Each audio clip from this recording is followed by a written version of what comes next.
I always thought love was about effort, about showing up, about choosing each other, even when life got messy, even when the spark flickered instead of burned. I believed in that. I believed in us. But I was wrong. The realization didn't come gradually. It wasn't something that crept up on me over months, slowly unraveling what I thought we had. No, it came all at once, sharp, sudden, like a punch to the gut that left me gasping for air. It happened in the kitchen, of all places. A place where we had shared late-night laughs over cheap wine, where I had kissed her forehead while she made coffee in the mornings, where I had told her I loved her 1,000 times without expecting anything in return. But that night, the kitchen became something else entirely. A battlefield, a graveyard, the place where everything ended. She stood by the sink, her arms crossed, her face unreadable. We had been arguing, but not about anything big. Not about betrayal or lies or anything that should break a marriage. It was something small, something stupid, even. I had asked why she'd been so distant lately, why she barely looked at me when I came home, why her responses were short, clipped, like I was an afterthought in her world. I told her I missed her. And then she looked at me, completely calm, and said the words that changed everything. I don't have to make you happy. At first, I thought I had misheard. The words felt foreign, impossible. I let out a small laugh, waiting for her to smirk, to tell me she was joking. But she wasn't laughing. She wasn't even blinking.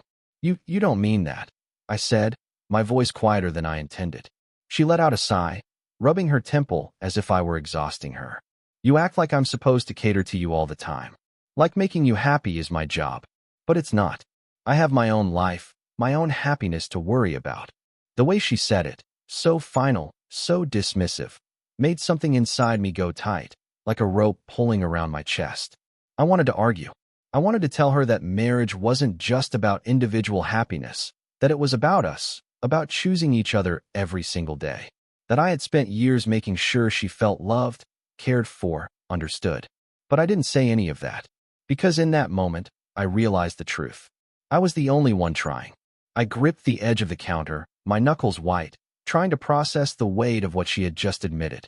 The signs had been there, hadn't they? The way she pulled away when I reached for her hand. The way she barely responded to my messages during the day, but somehow had time to post on social media. The way she never asked about my day anymore. Never seemed to care whether I was happy, or sad, or drowning. I had ignored it. God, I had ignored it. I had told myself it was just a rough patch, that every couple goes through phases where things feel off. I had convinced myself that if I just tried a little harder, gave a little more, she would meet me halfway. But now she was saying it outright. She didn't believe that making me happy was her responsibility. And I had to ask myself, had she ever? I thought back to all the little things I had done for her over the years, not because I had to, but because I wanted to. Leaving her notes in the morning, telling her how much I loved her. Remembering the way she liked her coffee, the way she needed to hear, "drive safe," before leaving the house. Surprising her with date nights, even when she barely seemed excited about them. When was the last time she had done something like that for me? I couldn't remember. Not because she never had, but because it had been so damn long since she had. That night, after the kitchen fell silent, after she had walked away without another word, I lay in bed staring at the ceiling. She was next to me, turned away, scrolling through her phone, completely unbothered by the fact that she had just shattered something inside me. She had told me the truth. She didn't think making me happy was her job. So why the hell had I spent so much time making sure she was? I turned on my side, watching the soft glow of her screen illuminate her face. She didn't even know I was looking at her. She didn't care. And that was when I made my decision. I wasn't going to argue with her anymore. I wasn't going to beg for attention, for love, for basic consideration. I wasn't going to keep fighting for someone who had already checked out. And I sure as hell wasn't going to make her happiness a priority if mine wasn't one either. Something inside me shifted that night. It was quiet, subtle, but it was the moment everything changed. The morning after everything changed, I woke up before my alarm. Not because I had somewhere to be, but because my mind wouldn't let me sleep. I lay there, staring at the ceiling, feeling something inside me shift, like a heavy door slowly closing. She was still asleep beside me, her breathing steady, peaceful, as if nothing had happened, as if she hadn't just torn through everything I thought we had with a single sentence. I got up without making a sound. I didn't kiss her forehead like I usually did. I didn't pull the blanket over her shoulders or brush my fingers against her arm on my way out of bed. For the first time in years, I didn't think about her first. The house felt different that morning. Quieter. Colder. I moved through my usual routine, but something was missing me. The version of me who always made the coffee before she woke up. The version of me who sent her a message in the middle of the day just to check in. The version of me who carried the weight of this relationship, always making sure she felt loved, even when I was running on empty. I didn't make the coffee. I didn't send the text. I just existed, and for once, I let her exist on her own. When she finally came downstairs, she barely looked at me. She grabbed her phone off the counter, scrolling through whatever was more important than acknowledging her husband. Then she frowned slightly, glancing at the empty coffee pot. "You didn't make coffee?" she asked. I shook my head, taking a sip from the cup I had made just for myself. "No." She waited, expecting me to say something else. A reason, an apology, some excuse about being in a hurry. I gave her nothing. She blinked, like she wasn't sure what to do with the silence between us. Then she sighed, grabbed a mug, and made her own coffee. I watched as she stirred in her usual cream and sugar, the same way I had made it for her every morning for years.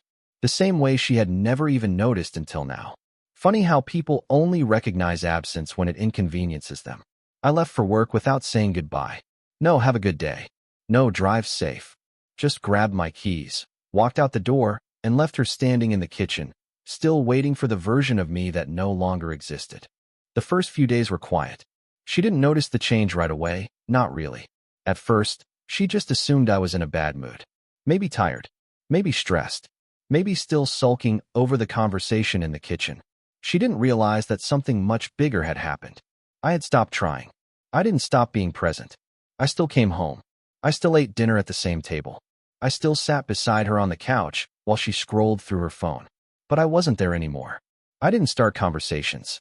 I didn't ask about her day. I didn't lean in when she sat next to me, didn't reach for her hand, didn't laugh at the half-hearted jokes she occasionally threw my way. She noticed that. The first time she really felt the shift was when I didn't answer her text. She had sent it mid-morning. A simple "how's your day?" Something she rarely asked, but I suppose she had started to sense the difference, even if she wasn't ready to name it. I saw the message. I let it sit. For hours. By the time I got home that evening, she was standing in the kitchen, arms crossed, waiting. "You didn't text me back." I set my keys on the counter, shrugged. Didn't think it mattered. Her lips parted slightly, like she wanted to argue but didn't know how. She had said it herself, hadn't she? My happiness wasn't her responsibility. So why should hers be mine? That night at dinner, she set her fork down and studied me. "You're acting different." I chewed my food slowly, swallowed. "Am I?" She frowned, frustration flickering across her face. "You know you are." I leaned back in my chair, tilting my head slightly. "What do you want me to say?" She hesitated. "I don't know. Just talk to me. You've barely said a word to me in days." I took a slow breath, letting her feel the weight of my silence. Then I said it. The same word she had thrown at me in the kitchen. "I don't have to make you happy." The second I said it, I saw it. The flicker of recognition in her eyes, the realization that I wasn't just being distant.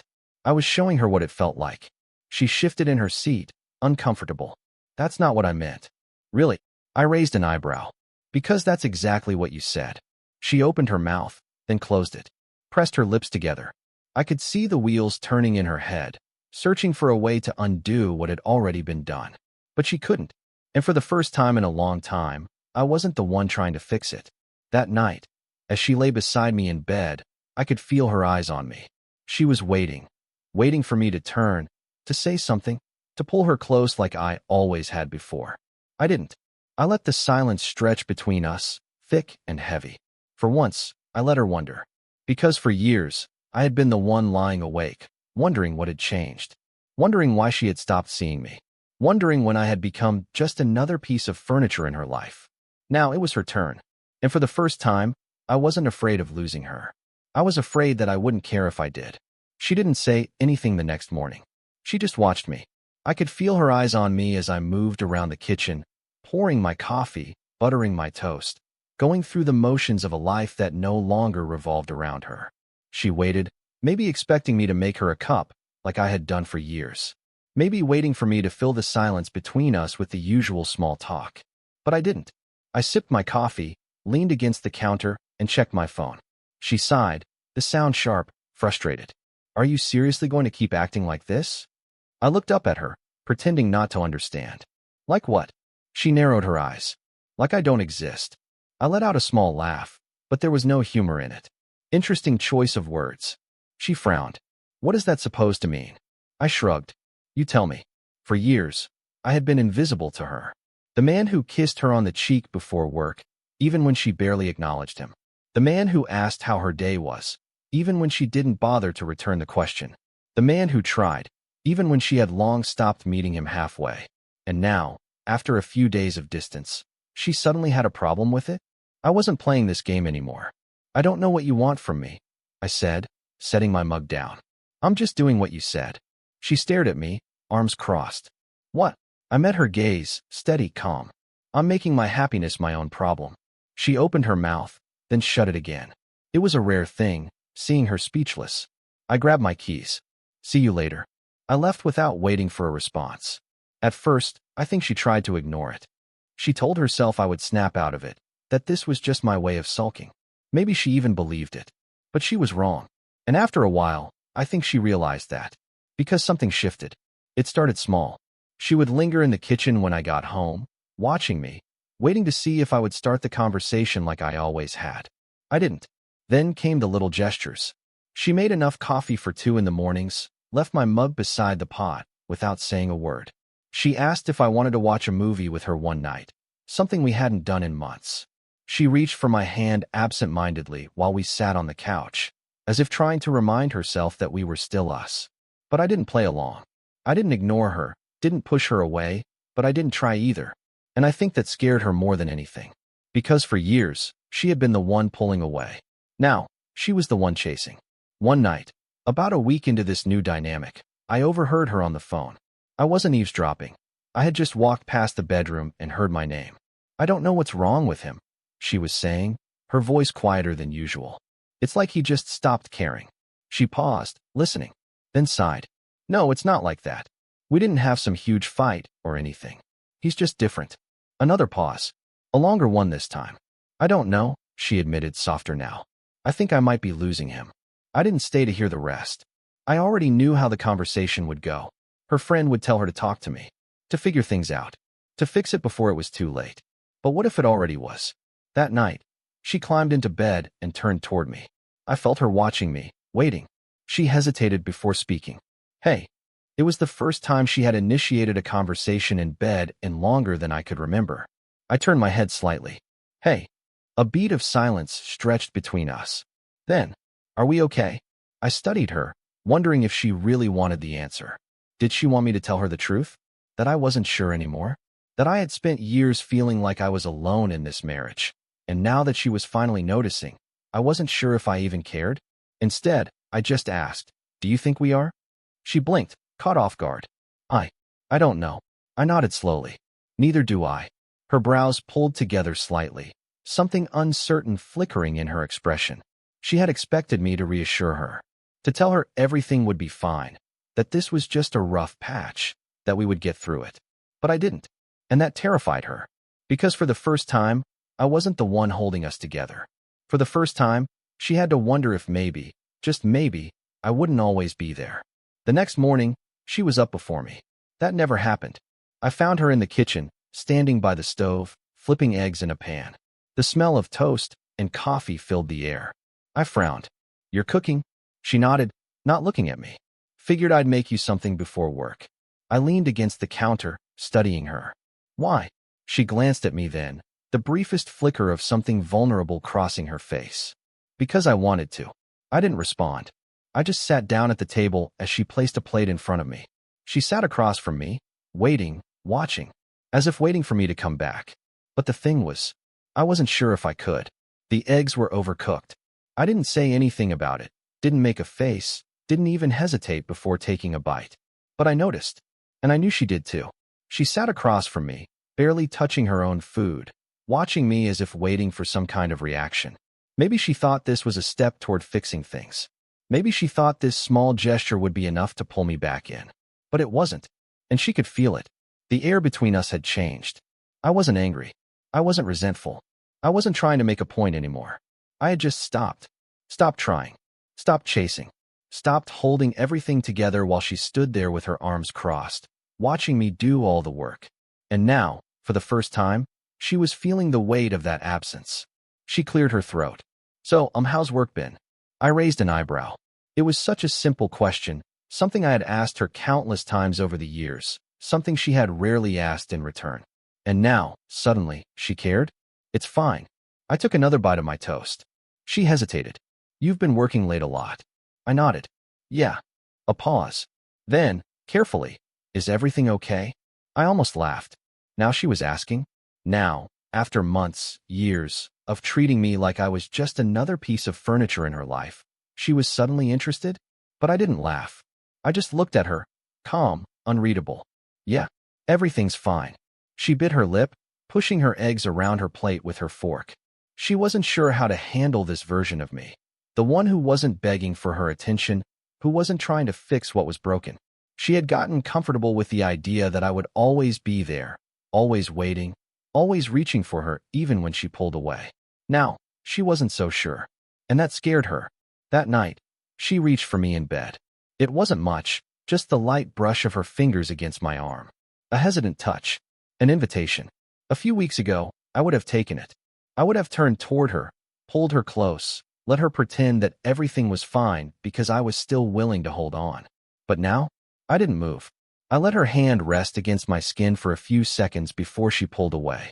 I could feel her breathing shift, the way it hitched slightly, the way she lay there stiff and silent, wondering if she had made a mistake. She had, but not tonight. Her mistake had been made long ago. In all the little ways she had let me slip away, never bothering to reach for me until she realized I might not be there anymore. Now, she was the one lying awake, staring at the ceiling, wondering how she had let this happen. I closed my eyes and let her. A few days later, she did something unexpected. She made plans. For us. She didn't ask if I wanted to go. She just told me. There's a new place downtown, she said casually while setting her coffee cup in the sink. I made a reservation for Saturday night. I looked up from my phone. Oh, she nodded, a little too quickly. Yeah, I thought it'd be nice. I studied her, watching the way she shifted under my gaze, waiting for me to agree. For years, I had been the one planning everything. I had been the one arranging date nights, finding new places to go, trying to keep us connected. She had never seemed particularly interested before. Now, she was the one trying, and I wasn't sure how I felt about that.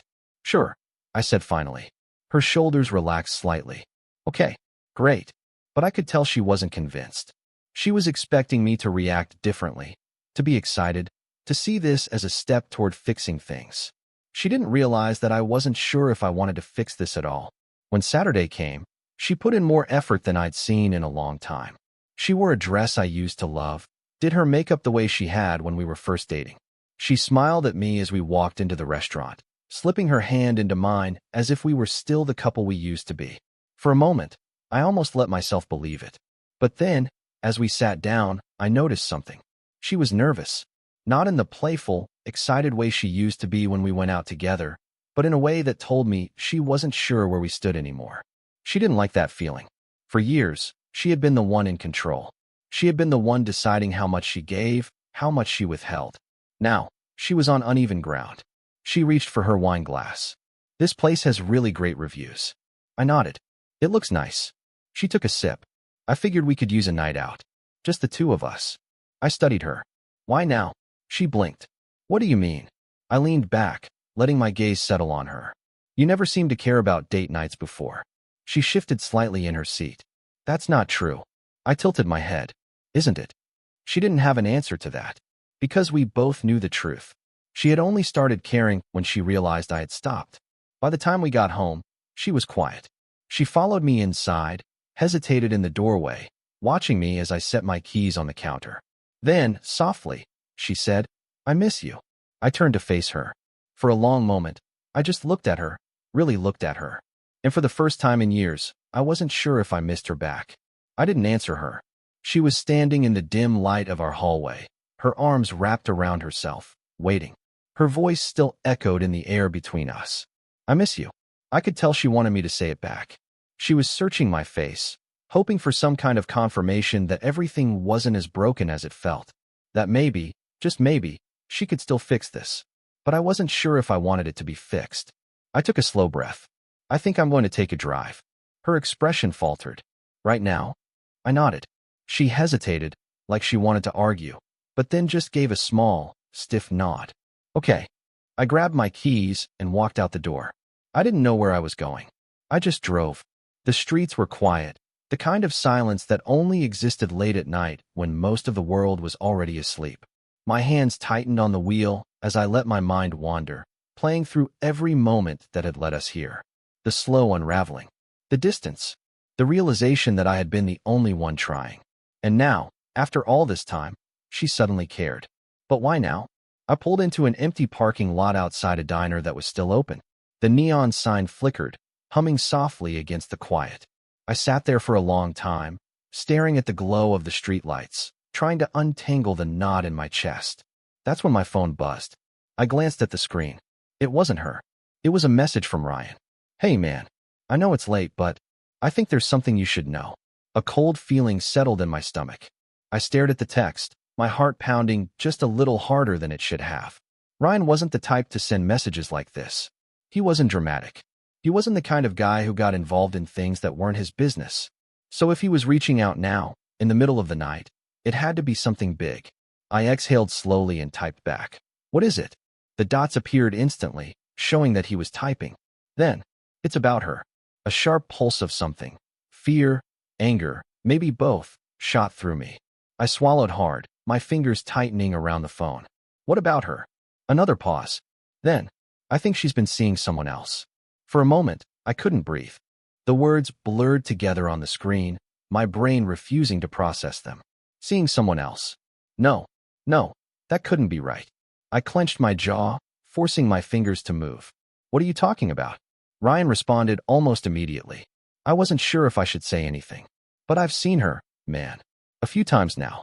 Meeting up with someone. It didn't look like work. It didn't look like friends. I could feel my pulse hammering in my ears. My mouth was dry. My hands were shaking. I forced myself to take a breath. To think. Had I suspected it? Maybe, in some small, quiet part of me, I had. The way she had been distant for so long. The way she had dismissed me, shrugged off my efforts, made me feel like an obligation instead of a choice. But still, I had never let myself believe it. I typed with steady hands, though my chest felt anything but calm. Are you sure? A longer pause this time. Then, yeah, I saw her tonight. My stomach dropped. Tonight? About an hour ago. At the bar on 5th. She was with some guy. It wasn't just drinks. I sat back in my seat, gripping the wheel so tightly my knuckles turned white. Tonight. While she had been standing in our hallway, telling me she missed me. While she had been looking at me with those wide, uncertain eyes, waiting for me to pull her back in. She had just come from him. I wasn't sure how long I sat there. I didn't text Ryan back. Didn't call him.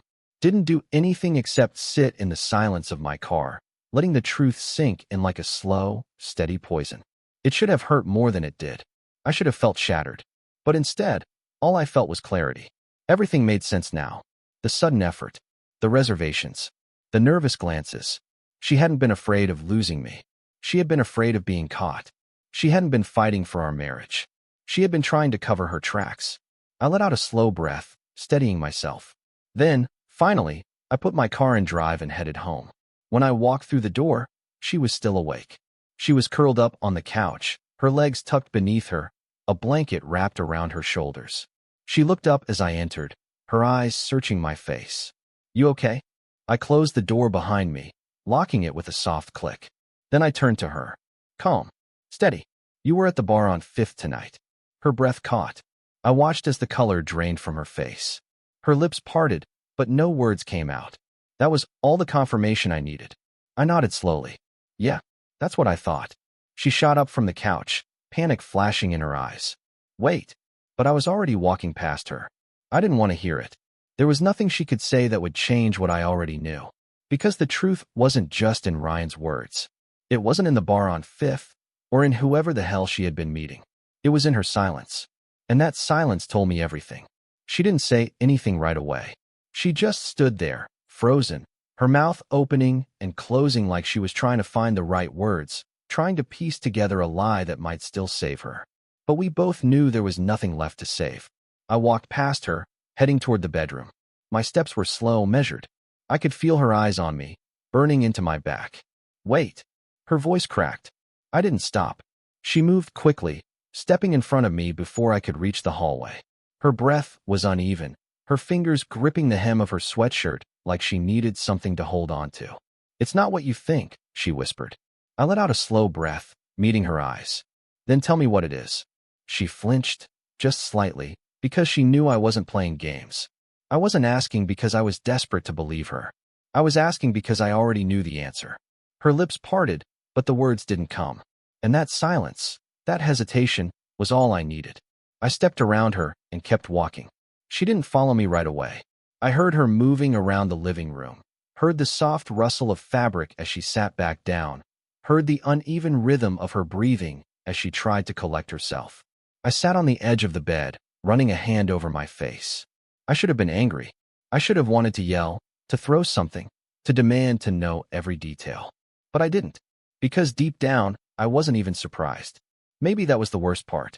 The fact that this felt like the natural conclusion to the story we had been writing for years.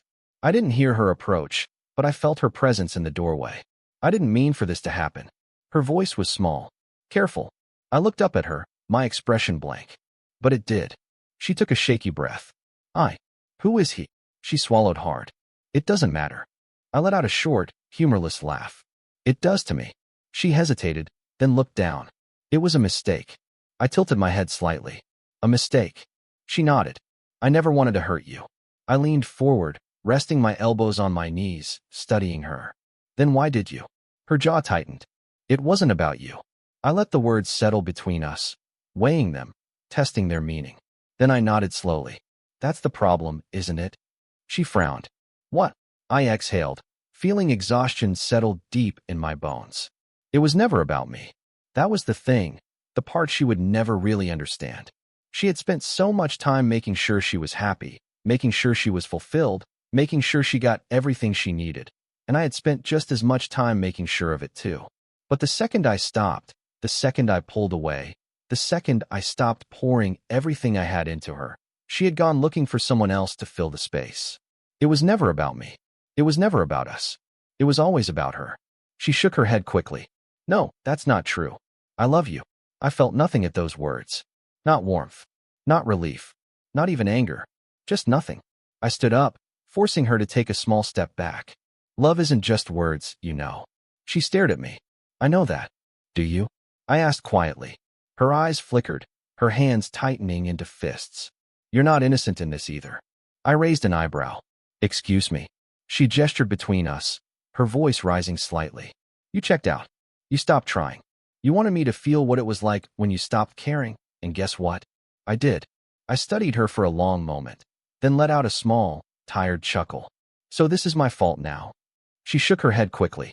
No, that's not what I took a step forward, my expression calm. Did I push you away? Did I stop making an effort? Yes, I did. Because for years, I was the only one who was trying. She opened her mouth to argue, but I wasn't done. But you? You didn't just check out. You didn't just stop trying. You went and found someone else. You chose to do that. She flinched. Silence stretched between us, thick and suffocating. She had nothing left to say, because she knew I was right. I packed a bag that night. She didn't try to stop me. She just stood there, arms wrapped around herself, watching as I pulled clothes from the dresser and tossed them inside. You're leaving. It wasn't a question. I zipped the bag closed and looked at her. I think we both know this has been over for a long time. Her eyes filled with tears, but she didn't let them fall. She was still trying to be strong, still trying to act like she had some kind of control over this. But she didn't. Not anymore.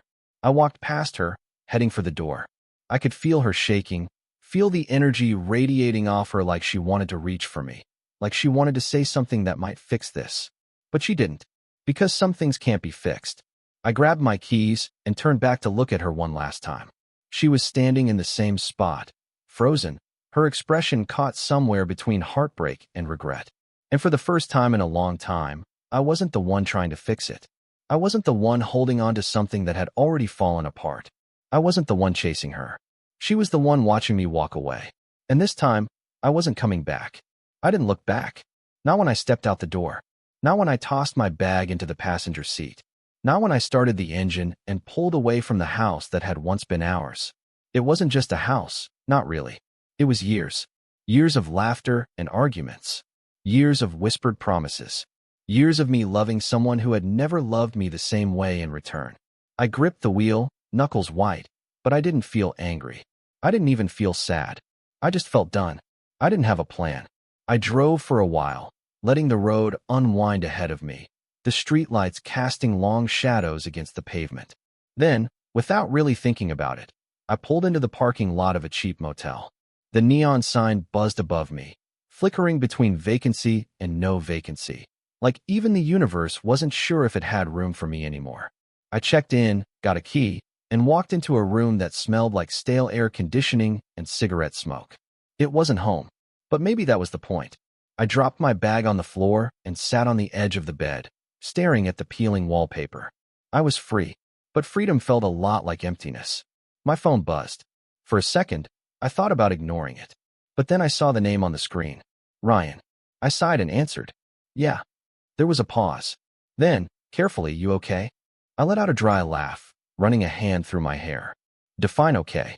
He exhaled, and I could picture him sitting on his couch, rubbing his jaw the way he always did when he was thinking. I figured you'd want to talk. I leaned back against the headboard, staring at the ceiling. There's nothing to talk about. You sure about that? I closed my eyes. Yeah. Another pause. Then, softer. I'm sorry, man. I swallowed hard. Yeah, me too. But I wasn't sure who I was saying it for. For me, for her, or for the years I had wasted believing in something that had never been real. I didn't sleep that night. I lay in the dark, listening to the hum of the motel air conditioning, watching headlights from passing cars slip through the thin curtains. I thought about the moment I had met her. The way she had laughed, the way she had tilted her head when she listened to me talk, the way she had made me believe, really believe, that we were something rare. Maybe she had believed it, too.